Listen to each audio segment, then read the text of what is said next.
আসসালামু আলাইকুম রহমতুল্লাহি ওবরাকাত। আশা করি সকলে ভালো আছেন। তো আলহামদুলিল্লাহ, আল্লাহর রহমতে আমি একটা ভালো আছি। তো আজকে ভিডিওটা হলো, আজকে তো আমি ঢাকা চলে যাব, তো তার জন্য একটা ভিডিও বানালাম। জানি না আবার কবে ফিরে আসি, ফিরে আসলে আবার নতুন করে ভিডিও করব। তো জানি না, তো একটা কাজের সন্ধানে যাচ্ছি, বাসা থেকে ঢাকা চলে যাচ্ছি। তো সকলে দোয়া করবেন যে ভালো কোনো চাকরি পাই। তো আলহামদুলিল্লাহ, উপরে যে মুরগির বাচ্চাগুলো আছে সেগুলো দেখি খাবার শেষ। তো সেগুলো দেখালাম, তো দেখি মানে ফার্স্টে জানান তো আমি প্রায় সময় মুরগি হাতে খাবার খাওয়াই। তো হাতে খাবার খাওয়াইলে এটা আমার কাছে ভালো লাগে। তো আমি প্রায় সময় বসে বসে হাতে খাবার খাই, এটা তো আপনারা জানেনই। দেখতে এটা আমারও ভালো লাগে। সবগুলো মুরগি আমার সামনে আসে বা কোনোটা আমার গায়ে ওঠে, তো এইগুলো আমার কাছে অনেকটা ভালো লাগে। কিন্তু জানি না আপনাদের কাছে কিরকম লাগে, সেটা আপনাদের ব্যক্তিগত বিষয়। তো আলহামদুলিল্লাহ, এটা আমার কাছে অনেকটা ভালো লাগে।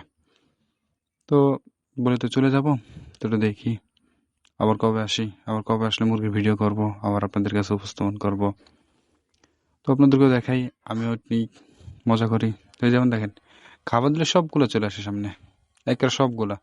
তার মানে সাইডে মিডে আরো অনেক থাকে, কিন্তু সবগুলো তো আর আসে না। তো এই সাদা মুরগাটা আমার কাছে সবসময় ভালো। সাদা আমার 4টা ছিল, তো একটা বিক্রি করে ফেলছি, অন্য আছে 3টা।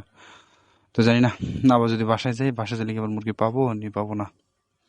সকলে দোয়া করবেন যে ভালো কোনো কিছু করতে পারি, যে টাকা পয়সা জমাতে পারি, তারপর যে আবার মুরগি খামার দেবো। তো এখন ছোট আকারে আছে, তো নেক্সট ফিউচার মানে চিন্তা ভাবনা হচ্ছে আল্লাহ কবুল করে ইনশাল্লাহ, মানে বেশি করেই দেব, অনেক বড় করে দেব।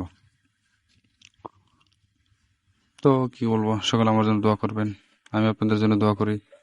সকলে ভালো থাকবেন, সুস্থ থাকবেন, নিজের খেয়াল নেবেন। এমনকি যদি মুরগি পালার ইচ্ছা থাকে তাহলে আমার সাথে পরামর্শ করতে পারেন। আমি আপনাদেরকে পরামর্শ দেবো আপনাদের ভাই হিসাবে, কোনো সমস্যা নেই।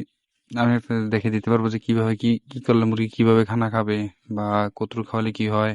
যেমন দেখেন, এই যে আমার মা, যে আমি আপনাদেরকে ভুসি আছে না, ভুসি ভুসি লাগে কুড়া, কুড়া ভুসি দুটোটা অ্যাটাচ করে তারপর এগুলোকে মেখে দিলে এগুলো চমৎকার করে খায়। তো ভালো থাকবেন। আসসালামু আলাইকুম রহমতুল্লাহি ওবরাকাতুহ।